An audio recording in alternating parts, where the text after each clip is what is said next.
गोपी गुप्ता जी, नई दिल्ली से। राधे राधे महाराज जी। महाराज जी, क्यों ऐसा होता है कि जब मुझे किसी चीज, करियर या पैसा, कोई इंसान की सबसे ज्यादा जरूरत होती है तभी वो नहीं मिलता, और जब बाद में मिलता है तो उतनी खुशी भी नहीं होती? बाद में वो खुशी पहले जैसी खुशी कैसे? प्रारब्ध, प्रारब्ध, यही एक शब्द है, प्रारब्ध। प्रारब्ध का है कि 10 वर्ष बाद आपको धन की प्राप्ति होगी, तो अब 10 वर्ष आप चाहे जितना प्रयास कर लें, 10 वर्ष आपको सफलता नहीं मिलेगी, चाहे जितना प्रयास कर लें। हाँ, भागवतिक प्रयास कर लें तो सफलता मिल जाएगी।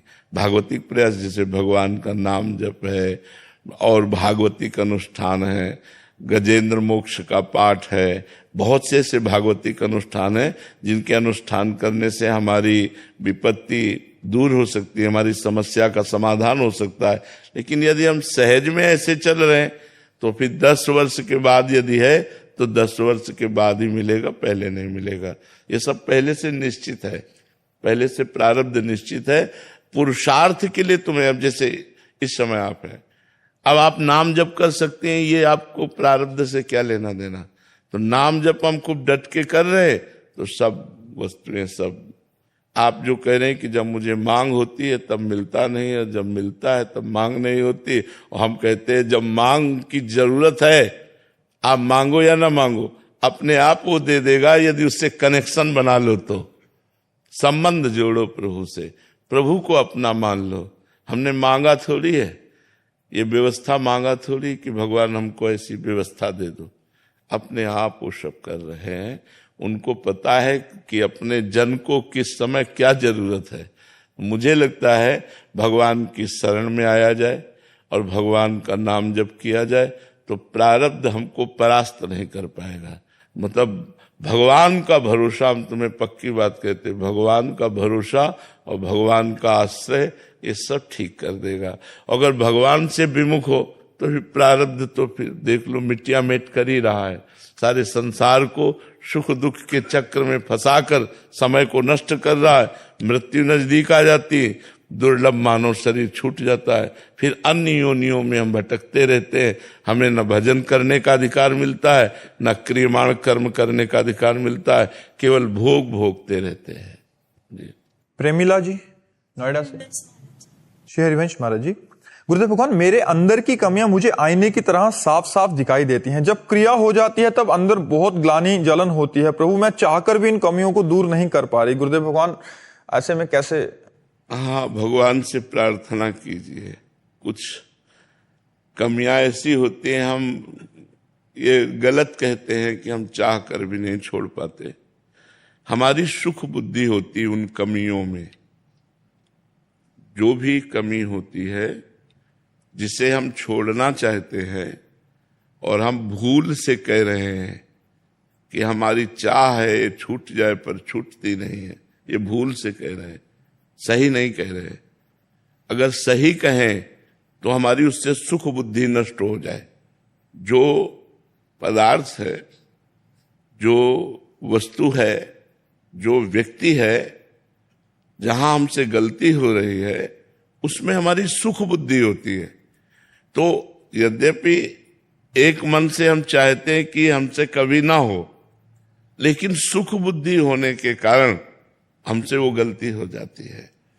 तो सुख बुद्धि का नाश हुए बिना ये गलतियां रुकती नहीं है। जब सुख बुद्धि का नाश हो जाता है तब ये रुकती है।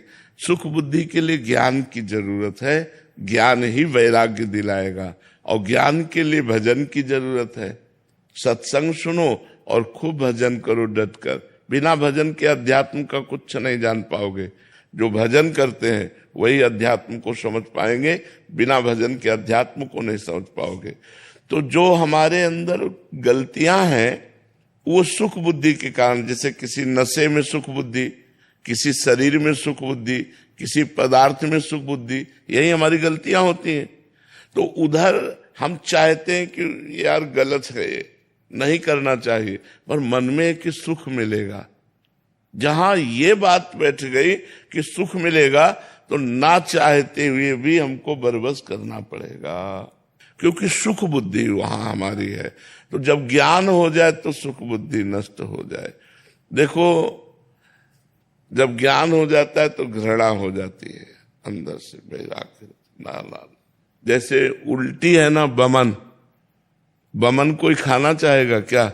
उल्टी जिसे कहते हैं।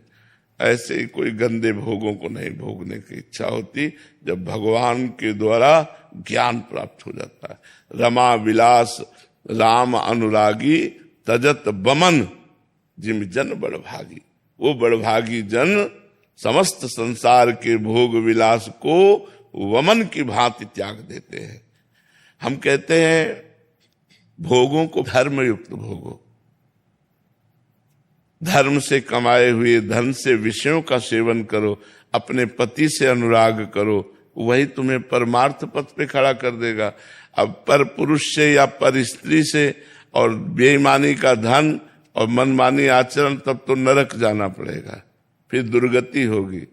पति वंचक परिपति रति करई, रो रो नरक कोटि सत परई।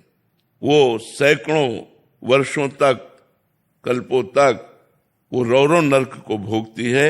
जो स्त्री अपने पति को छल करके, पति से छलावा करके पर पुरुष से, ऐसे जो पुरुष अपनी पत्नी से छल करके दूसरी स्त्री के साथ, ऐसी दुर्गति उसकी होती है। जो शास्त्रों में कानून लिखा है उसका दंड आपको मिलेगा, अभी मानो या ना मानो। तो ऐसे ही हमें चाहिए कि मन को डराना भी चाहिए कि अगर हमसे पाप हो गया तो हमें नरक जाना पड़ेगा, अगर हमसे कानून के खिलाफ कोई कार्य बन गया तो हमें जेल जाना पड़ेगा, हमारा जीवन बर्बाद हो जाएगा। नहीं नहीं नहीं, मन को डरा करके, समझा कर, बुझा करके कहाँ कितनी बार भोगोगे? भोग कर देख लो, वही नया चाव कि इससे नहीं इससे भोगो, ऐसे नहीं ऐसे भोगो, ये कब तक चलेगा? नहीं नहीं नहीं, मुझे एक वो सुख चाहिए जो अविनाशी है, जिसका कभी नाश नहीं होता। वो सुख चाहिए जो बढ़ने वाला है, जिसमें दुख नहीं है। इसलिए विचार पूर्वक भजन करते हुए ज्ञान के द्वारा असत भोगों का त्याग करके भगवान की तरफ बढ़ो, इसी में शांति मिलेगी। गंदे भोगों में कभी शांति सुख नहीं मिलता है।